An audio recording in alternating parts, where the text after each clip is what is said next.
syarika lah wa asyhadu anna Muhammadan abduhu wa rasuluh.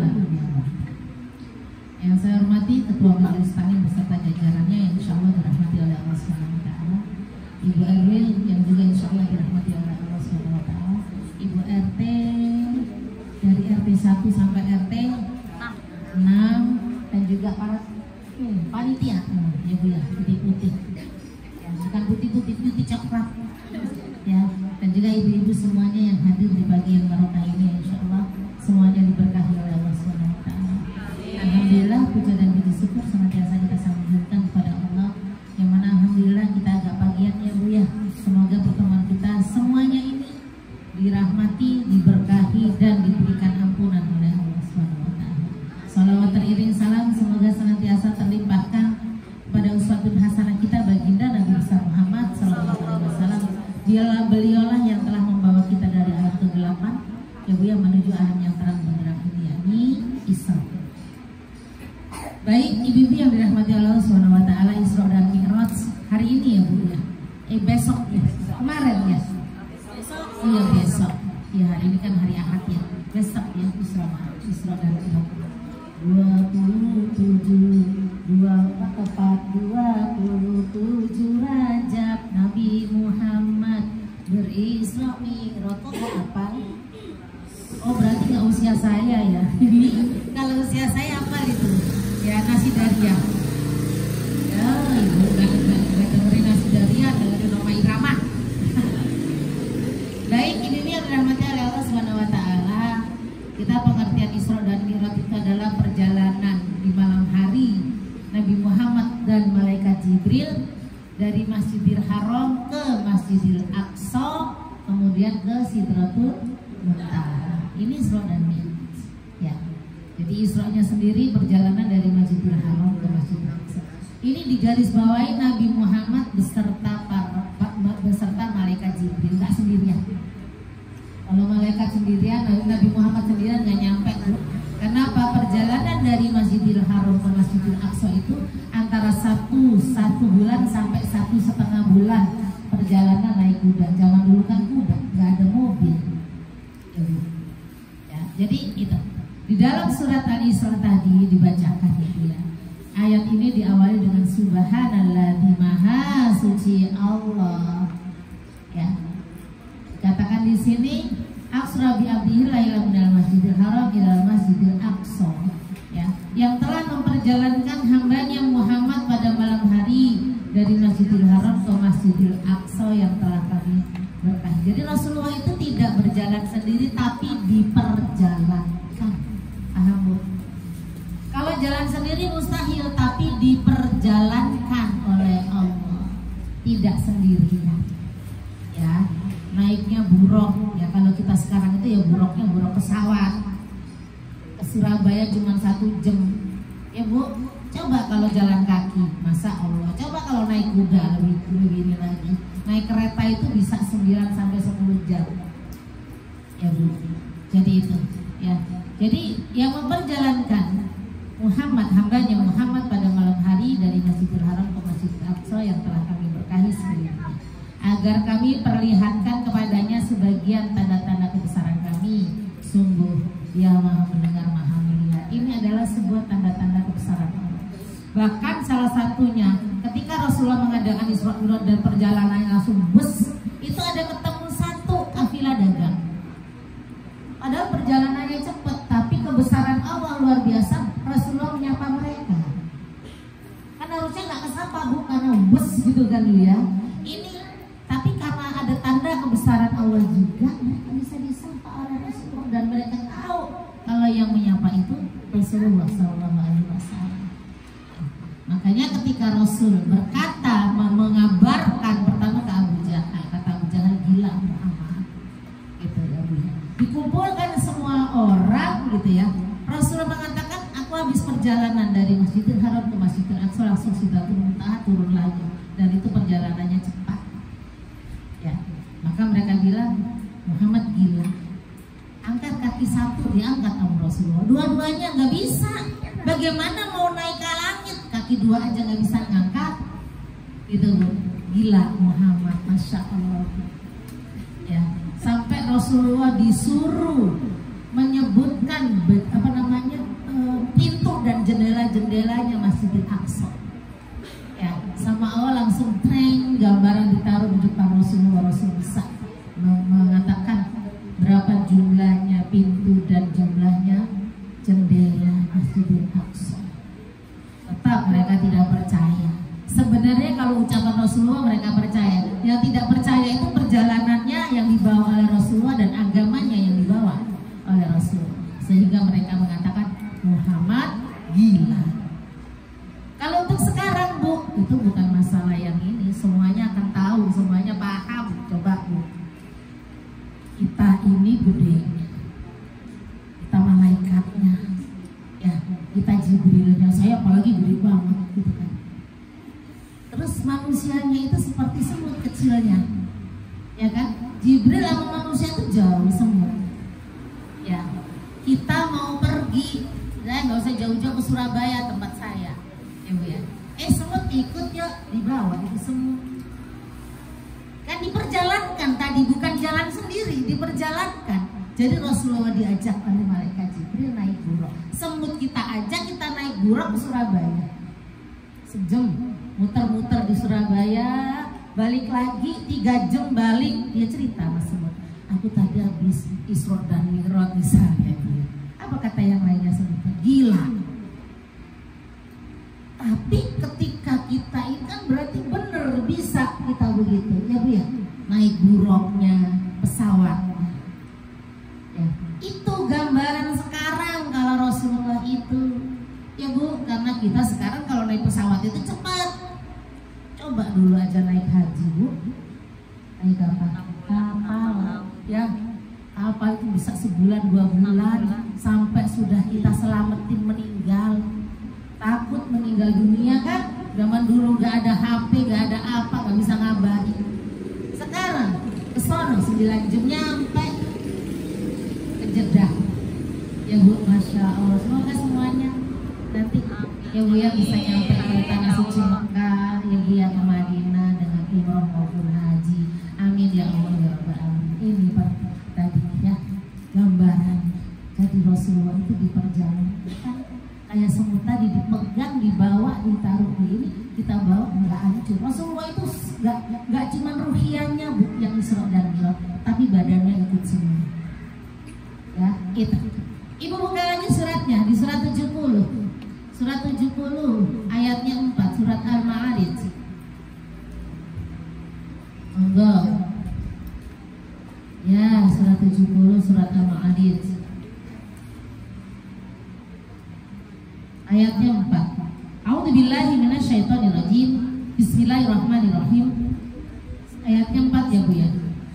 Tarujul malaikatu waruhu ilaihi fi yaumin kana miqdaruhu khamsina alfasan.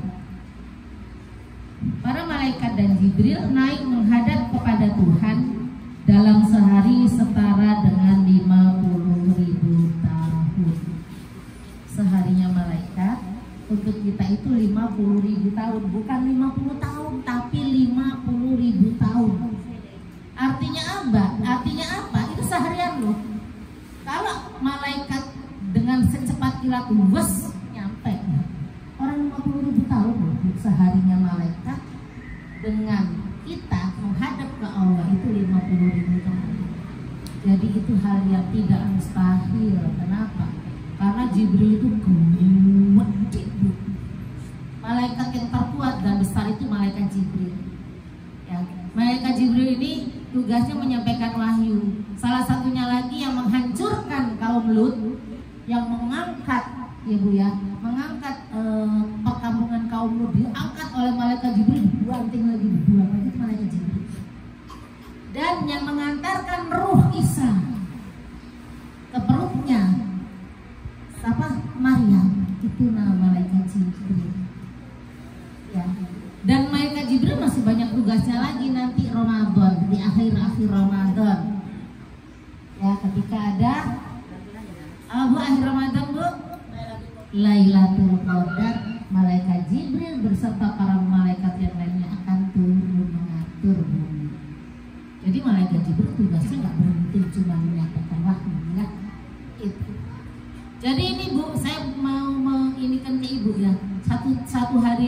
50.000 tahun. Jadi nggak hal yang mustahil dong, ya Bu. Sek nyampe, secepat mata terus kita melek, malaikat Jibril sudah nyampe ke langit. Itu nggak mustahil, ya Bu ya. Jadi itu Isra dan Mi'raj. Sebenarnya masih ada ininya, tapi saya bahas perjalanan Isra dan Mi'raj aja ya. Itu ya. Jadi malaikat Jibril itu kalau dia mengepakkan sayap satu aja, dibentangkan sayap, itu ufuk timur ketutup semuanya. Kita nggak bisa lihat matahari kalau lagi terbit. Tutup semuanya. Masya Allah. Ini ya. Terus sebelum Rasulullah mengadakan perjalanan religi menghadap Allah Subhanahu wa taala, ya, Rasul itu diuji dulu sama Allah. Ya, itu namanya Amul Huzni. Tahun kesedihan. Ya, tahun kesedihan. Yang pertama ujiannya apa? Pemboikotan ekonomi. Diboikot, gak bisa jual beli, nggak ada pernikahan dan lain sebagainya. Jadi banyak yang kelaparan. Punya uang kalau nggak bisa jual beli terus bagaimana makan? Coba. Emang dia di Indonesia sekali nanam tumbuh semuanya, gitu kan? Ya Bu ya, kalau di Indonesia nanam tumbuh semuanya gampang gitu. Ini kan di Mekah, ya batu-batuan semua gitu. Ya, pemboikotan ekonomi. Yang kedua nggak lama dari pemboikotan ekonomi, 6 bulanan lalu sekitar itu, paman beliau meninggal.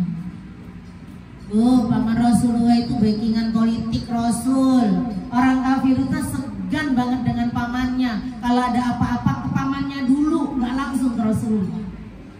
Pernah kaum kafir Quraisy itu mengatakan ke pamannya, bila Muhammad suruh berhenti dari dakwah, kalau mau uang tak kasih uang, mau berapa dia?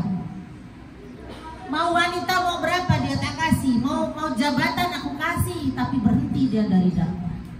Itu lewat pamannya. Maka Rasulullah menjawab pamannya apa? Ya, jangankan cuma dikasih itu, matahari ditaruh di tangan kananku dan bulan diletakkan di tangan kiriku, aku tidak akan berhenti dari dakwah. Yang mustahil aja dia tidak akan berhenti dari dakwah. Kalau cuma apa gunanya harta, tahta, wanita, cemen itu mah gitu.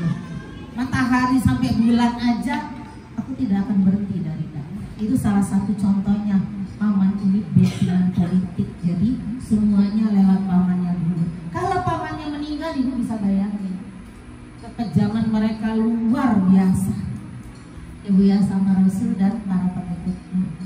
Yang ketiga, nggak lama dari pamannya meninggal, gitu ya, beberapa bulan kemudian istrinya Khadijah meninggal dunia. Khadijah itu 2 backingan Bu, dana sama psikologi, ya, finansial sama psikologi. Dukungan yang terpenting itu dukungan apa Bu? Psikologi, ya enggak? Banyak pemimpin-pemimpin dunia, pemimpin negara kita istrinya meninggal. Sudah mulai kan Bu? Ya. Bagaimana dari pemimpin yang pertama makin kan kita nggak terlalu ya. Yang kedua ya, terus Bapak SBY istrinya meninggal. Semuanya banyak gitu pemimpin-pemimpin kita. Ya, Bapak siapa namanya Bu yang pintar itu? Habibie juga kan. Jadi ternyata luar biasa, ada laki-laki yang sukses, ternyata ada perempuan yang luar biasa di belakang. Ini Khadijah meninggal, Bu, Masya Allah, bagaimana Rasulullah ya merasakan udah dari dananya, dari psikologinya, terus pamannya juga dari politiknya nggak ada, makin kejam orang-orang kafir. Kata Rasulullah apa? Kita pindah yuk, kita hijrah. Hijrahnya ke Taif.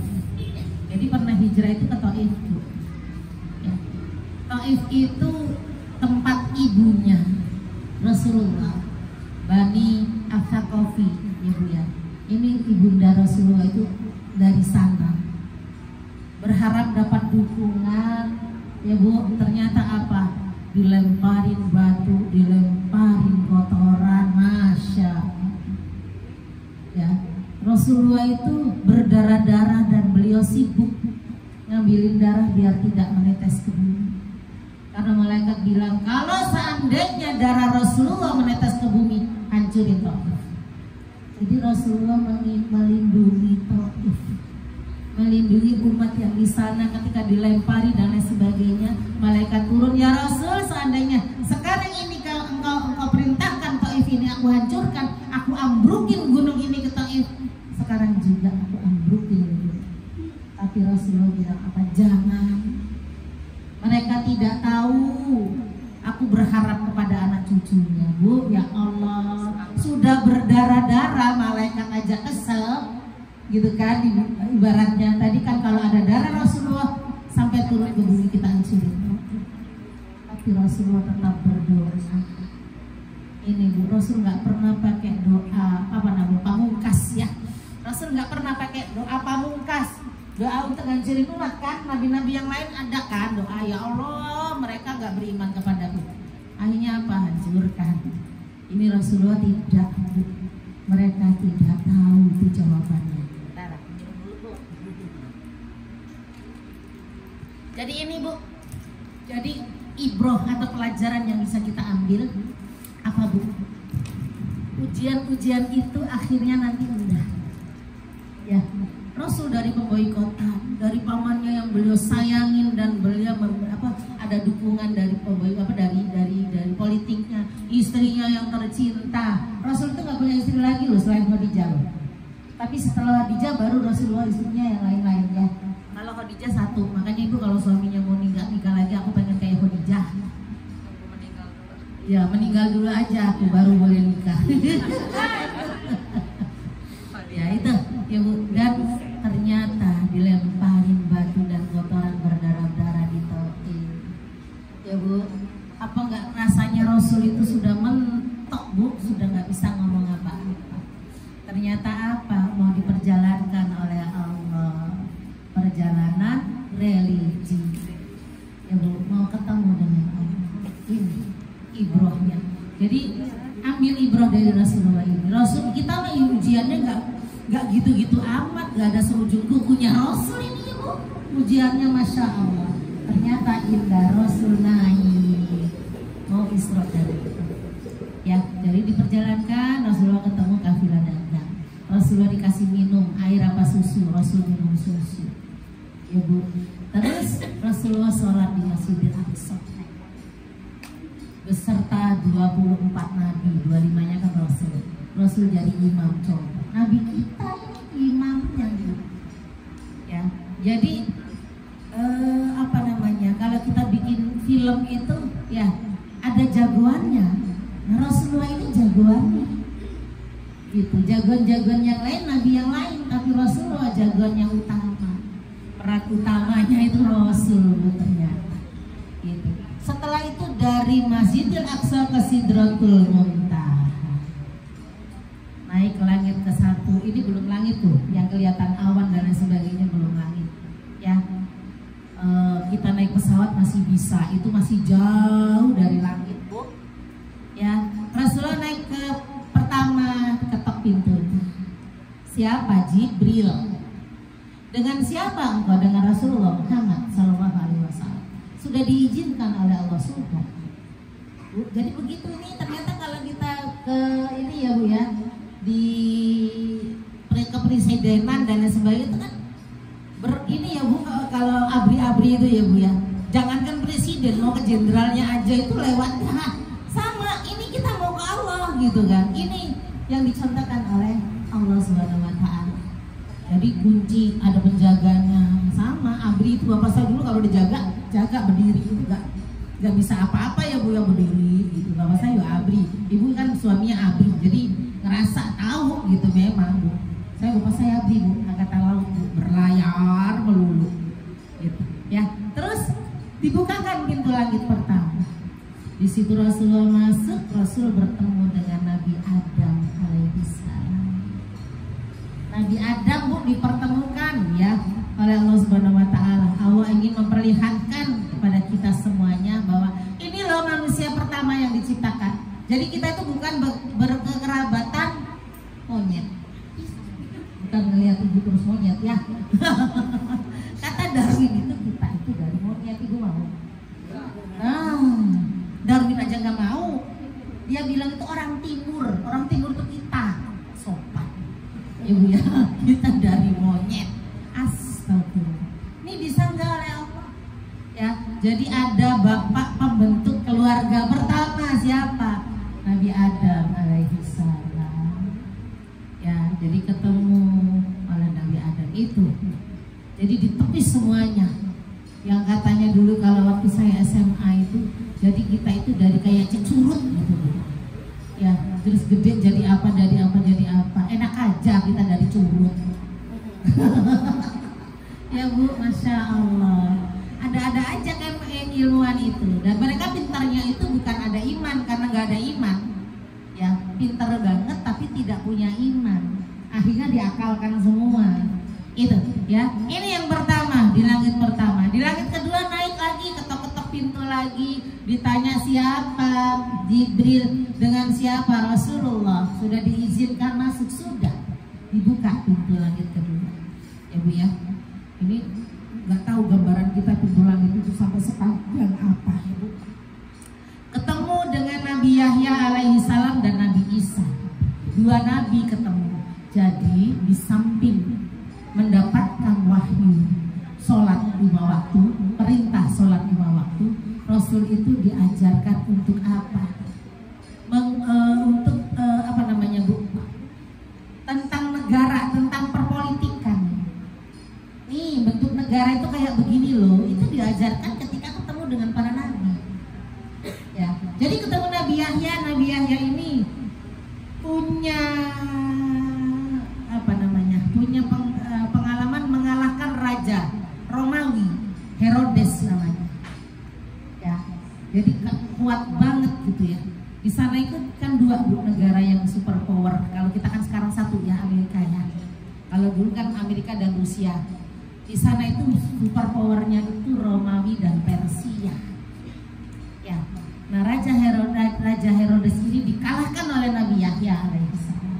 Rasulullah disuruh belajar kepada Nabi Yahya bagaimana mengalahkan ya Bu ya penguasa yang penguasanya itu super power. Belajar bagaimana dakwah sampai ke penguasa yang super power. Ya Bu, Rasulullah itu sering kirim-kirim surat ke raja-raja di sekitar Mekah. Tapi bukan Rasul yang ngantar. Para sahabat ngantar surat Rasulullah mengajak beriman kepada Allah. Ya. Dan ini Yahya ini adalah nabi yang mengalahkan raja yang berkuasa saat itu super power. Inilah Muhammad belajar dari Yahya. Kamu nanti bisa mengalahkan negara yang super power Romawi seperti Nabi Yahya alaihissalam. Makanya sekarang ya Bu ya, di kita itu ada menteri luar negeri. Ya Bu. Terus ada lagi kadubes ya kan? Di tiap-tiap negara itu ada kadubes. Jadi kalau misalnya ada pelajar dan lain sebagainya, itu seringnya kadubes itu ngadain acara apa? Pelajar-pelajar di luar negeri itu mereka yang ngasih biayanya dan lain sebagainya. Kalau ada apa-apa kadubes urusannya. Ini belajar dari Nabi Yahya alaihissalam. Yang kedua kan di situ ketemu dengan Nabi Isa. Ya, Nabi Isa masih langit kedua.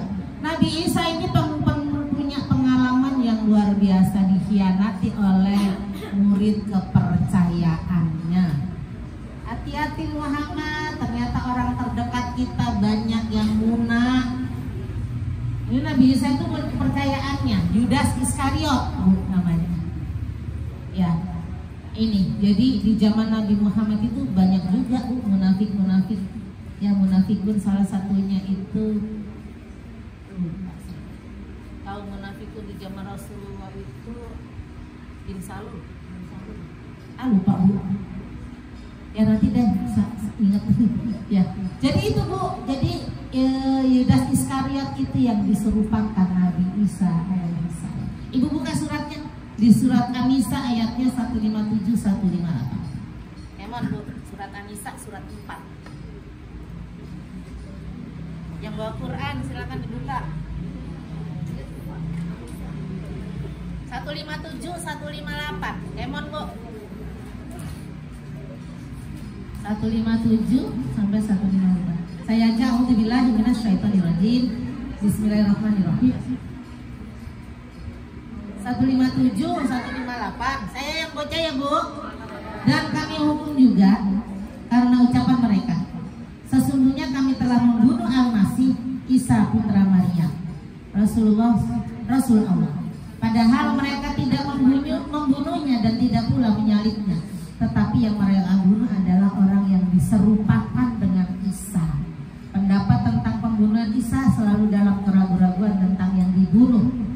Mereka benar-benar tidak tahu siapa sebenarnya yang dibunuh itu, melainkan mengikuti persangkaan mereka, persangkaan belaka. Jadi mereka tidak yakin telah membunuhnya. Mereka gak yakin bunuh Isa, kan? Mereka aja ragu gitu ya. Tetapi Allah telah mengangkat Isa ke hadiratnya. Allah Maha Perkasa, Maha Bijaksana. Ya Bu, dan saya bacakan 159, tidak ada seorang pun di antara ahli kitab yang tidak beriman kepada Isa menjelang kematiannya. Dan pada hari kiamat dia Isa akan menjadi saksi. Jadi Yudas Iskariot yang disalib ya Bu ya, yang diseret-seret dan lain sebagainya, itu bukan Nabi Isa. Nabi Isa sampai sekarang masih hidup, diangkat oleh Allah nanti di hari akhir ya Bu. Nabi Isa yang turun, salib dibuangin semuanya, itu Nabi Isa nanti ya. Ini ketemu dengan Nabi Isa. Yang ketiga, naik lagi, ketok-ketok lagi dan lain sebagainya, tetap ditanya terus ya Bu ya. Ketemu dengan Nabi Yusuf alaihissalam. Bu, Nabi Yusuf, Bu, ingat ya Nabi Yusuf, walaupun dia dibuang ke sumur, sampai beliau dijadikan budak, sampai beliau digoda oleh istrinya raja, masuk penjara dan lain sebagainya, namanya Intan tetap Intan ya. Jadi Nabi Yusuf ini apa namanya, pengelola keuangan. Kalau kita menteri keuangan Bu ya, ketika Nabi Yusuf di penjara, terus rajanya ngimpi kan, tujuh sapi ya, yang gemuk-gemuk gitu kan, dimakan apa sih, lupa ya Bu ya. Itu mimpinya Nabi Yusuf. Nabi Yusuf bisa memberikan apa namanya, arti dari mimpi bahwa nanti ada masa paceklik, ada masa subur ya. Ada masa subur 7 tahun ya Bu, masyarakatnya suruh menyimpan. Jadi ngirimin beras, nyimpan tanamannya itu, gandum dan lain sebagainya, itu ke Baitul Mal. Untuk apa? Untuk menghadapi 7 tahun masa paceklik. Ini apa yang bisa diambil? Yang bisa diambil adalah pengelolaan keuangan ya. Jadi ketika kita pengen bikin negara, Rasul kan bikinnya di Mekah, itu kan sudah jadi itu Bu ya, beriman semuanya. Jadi Rasulullah itu bikin negaranya di Mekah itu awal, karena di Mekah, di Madinah, Madinah ya Bu ya. Kata Allah apa? Perlu pengelolaan keuangan. Bisa jadi negara superpower Amerika itu karena duitnya banyak ya Bu. Amerika sekarang itu bisa jadi negara superpower karena uangnya banyak, tapi sudah dia rasakan ya, karena presidennya waktu itu ngomong, kita akan menjadikan Palestina ini neraka dunia. Ngikutin nggak? Ngikutin beritanya. Ternyata neraka itu sekarang ada di mana? Di Los Angeles, di Amerika. Los Angeles itu negara di Amerika itu bagian yang kaya. Artis-artis di sana kebakar, masya Allah. Ya Bu, betul. Ya Bu ya, masya Allah. Dibalik sama Allah. Itu Bu, gambaran kalau kita berdoa jangan macem-macem. Jangan jelekin orang, baliknya ke diri sendiri. Ya, jadi kalau doa ada orang yang nggak suka sama kita, ada orang yang ya Allah beri keimanan. Itu aja yang membolak-balikan hati ya Bu ya, luruskan hatinya, begitu aja, kasih hidayah. Sudah, jangan macam-macam, nanti baliknya ke kita. Tuh ya Bu ya, presidennya sendiri ngomong, baliknya ke dia sendiri gitu. Ini Nabi Yusuf alaihissalam. Jadi mengelola negara itu harus keuangannya bagus ya. Naik lagi ke langit keempat, bertemu dengan Nabi Idris alaihissalam. Nabi Idris ini nabi yang cerdas, suka belajar. Nabi Idris ini nabi yang pertama kali jahit baju, makanya Idris Taylor ya Bu. Berarti kalau yang jahit-jahit ganti Bu Idris Taylor, Nabi Idris itu. Ini Nabi Idris ini apa? Nabi yang pintar, cendekia, Nabi yang masya Allah untuk menuntut ilmu itu luar biasa. Maka Rasulullah dikasih gambaran untuk belajar kepada Nabi Idris, mengelola negara itu harus pakai ilmu. Makanya harus pintar semuanya. Makanya harus ada menteri pendidikan. Tapi menteri pendidikan yang lurus. Jadi harus ada menteri pendidikan. Ini anak kecil-kecil itu harus dididik, nantinya akan menjadi pemimpin. Itu yang diajarkan ternyata. Masya Allah. Makanya ada menteri pendidikan biar anak-anak kita semuanya pintar. Naik lagi ke langit yang kelima, bertemu dengan Nabi Harun alaihi salam. Nabi Harun ini saudaranya Nabi Musa. Nabi Harun itu pintar ngomong. Ya, kan Nabi Musa itu berdoa kepada Allah di surat Al-Qasas surat 28 di ayatnya yang ke-34. Itu Nabi Musa itu pengen diberikan teman, saudaraku. Dan saudaraku Harun, dia lebih fasih lidahnya daripada aku, maka utuslah dia bersamaku sebagai pembantuku untuk membenarkan perkataanku. Sungguh aku takut mereka akan mendustakanku. Jadi Nabi Harun ini, Nabi Musa itu berdoa kepada Allah agar Nabi Harun ini nemenin beliau. Kan Nabi Musa itu agak cadel bu ngomong. Kenapa? Waktu kecil dulu yang dia dikasih pilihan itu loh, api ya. Kan sama Allah disuruh sama Nabi Malaikat Jibril suruh milih api yang dimakan itu. Makanya itu lidahnya yang kebakar. Jadi Nabi Isa itu kurang fasih di dalam berbicara. Makanya doanya Rabbi shrahli sadri wa yassir li amri wa hlul 'uqdatam min lisani yafqahu qawli. Ya Tuhanku, lapangkanlah dadaku, mudahkanlah untuk urusanku, dan lepaskanlah kekakuan dari lidahku. Ya kalau doa itu mau jadi MC, doanya dari rumah, bukan pas di sini ngederdek. Ya. Itu ya. Jadi Nabi Harun ini ya Bu, doanya Nabi Musa untuk menjadi teman. Ya, jadi Nabi Musa agak cadel-cadel gimana gitu ya, karena kebakar ya lidahnya itu. Ya. Jadi dari Nabi Harun ini Bu, ya langsung disuruh menjadikan apa? Menteri komunikasi. Apa menteri? Ada ya menteri komunikasi ya? Menteri apa Bu? Kominfo ya. Kominfo gitu Bu. Kalau tadi itu Menteri Luar Negeri ya, kalau ketemu dengan Nabi Yahya sama Kadubes. Ini juga Kominfo Menteri. Kalau dulu penerangan ya Bu. Zaman dulu zaman Pak Harta itu penerangan sampai tahun-tahun itu lagi belum sampai apal kan kita. Kalau di Malaysia menteri banyak cakap. Menteri dibilang banyak cakap. Memang bahasanya begitu ya. Kalau kita astagfirullah agak sopan banget ya. Menteri banyak cakap. Jadi kalau ibu-ibu banyak ngomelan melulu kata anak-anak, apa ibu-ibu banyak cakap. Ya Bu, ya Allah, ya Rabbi itu. Ya. Jadi itu Bu, naik lagi nih ketemu dengan Nabi Musa alaihissalam di langit yang ke-6. Ya, ketemu dengan Nabi Musa yang masya Allah memiliki pengalaman menghadapi penguasa dalam negeri. Kalau Nabi Yahya tadi penguasa luar negeri kan, negara superpower, Nabi Musa ini penguasa dalam negeri yang sampai mengaku Tuhan loh. Dan kalau kita lihat Allah itu luar biasa Bu, melindungi Nabi Musa dari ditaruh di kali dari sungai. Ibu coba bayi dialirkan ke sungai, ibu mana gak rasanya luar biasa, tapi ketaatannya kepada Allah luar biasa, sehingga apa? Tawakal sama Allah. Itu ibunya sama adiknya tuh sampai ngikutin terus Bu, sampai kemana inilah namanya disuruh dialirkan ke sungai. Ya, tapi tawakal ibundanya luar biasa, dan Musa selamat walaupun dia diasuh oleh apa Bu? Penguasa yang zolim sampai ngaku Tuhan. Nih Muhammad belajar kepada Nabi Musa alaihissalam bagaimana ya Bu menghadapi penguasa yang zolim di dalam negeri. Itu banyak kan Bu, raja-raja, penguasa-penguasa dalam negeri.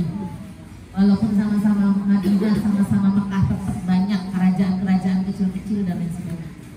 Ini Bu ketemu dengan Nabi Musa alaihissalam yang sampai mengalahkan raja tirani, ya, Raja Fir'aun.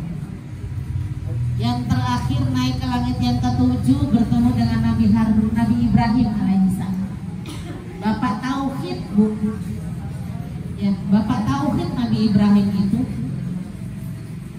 luar biasa Bu, Masya Allah, keimanannya luar biasa, gambaran mentalitas, ya, pejuang risalahnya luar biasa. Nabi Ibrahim ini tidak pernah diajarin ketuhanan sama orang tua. Bahkan ketika bayi, Raja Namrud bilang ada bayi laki-laki bunuh, sama ketika Nabi Fir'aun, Raja Fir'aun, Nabi Musa, sama Nabi Ibrahim juga. Akhirnya apa Bu? Disimpannya di mana? Di goa. Bayi ditaruh di goa supaya apa? Tidak tercium baunya gitu ya. Tidak terlihat oleh Raja Namrud kalau dia itu bayi laki-laki. Dititipin ke Allah di goa Bu, ya Allah. Dan yang luar biasanya lagi, Nabi Ibrahim ini bapaknya pembuat apa? Pembuat berhala, pembuat Tuhan. Boro-boro diajarin kalimat la ilaha illallah, sampai mencari sendiri. Oh, matahari ini begitu luar biasanya panas, dan dia kalau siang ini benar-benar berkuasa, ini Tuhan ini. Pencarian Tuhannya begitu. Ketika malam loh kok nggak ada. Masa ya Tuhan cuma siang doang adanya, malam nggak ada. Ada bulan, oh ini Tuhanku. Itu pencarian Tuhan oleh Nabi Ibrahim. Malam-malam melihat bulan, oh ini Tuhan. Siang-siang lah kok bulan juga nggak ada siang-siang, berarti bukan. Sampai beliau memegang satu burung dicacah-cacah Bu. Satunya di pojok, ditaruh di pojok, dicak-pojok, di pojok, di pojok. Ya, dia berharap gitu nanti ada yang menghidupkan, berarti itu Tuhan. Ya Bu ya, akhirnya itu burung gitu ya. Harapan Nabi Ibrahim mencari Tuhan itu ketemunya di burung tadi. Ya, dengan berdoanya dia, burung itu nyatu Bu, nyatu lagi hidup. Baru Nabi Ibrahim bertemu Tuhan. Makanya Bapak apa tadi Bu? Bapak tahu. Susah pencarian beliau itu tentang Tuhan. Ya. Hah? Menteri Agama.